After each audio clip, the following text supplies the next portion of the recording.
Now, to create our sparkling octagonal highlights in the background in the blurry bokeh effect, we're going to create an octagon shaped brush tip. And to do that, we need to create a new document first of all. So go to New, Blank File, click OK. 200 by 200 is fine, resolution of 240. Set the background to transparent, that's quite important. And click OK to see our new document.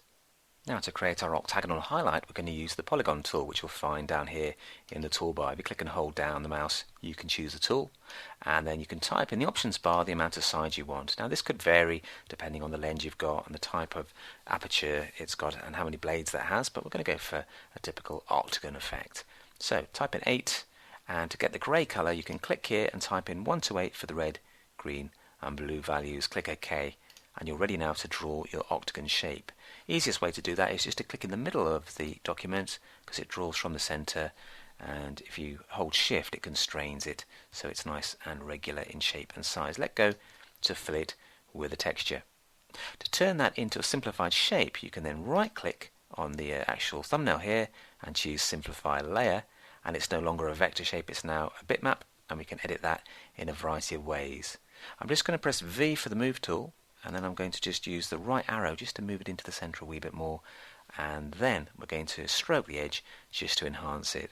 And to do that, we can go to layer, go to layer style, style settings, and if you choose stroke, we can then choose a white color by clicking here, click OK, and it's got a nice white edge to it. We can now click OK to get rid of the style settings, and there is our brush tip. Now, to tell Photoshop that's a particular brush, we can actually define it by going to Edit, Define Brush. And we can even label it and call it Bokeh Brush. Click OK.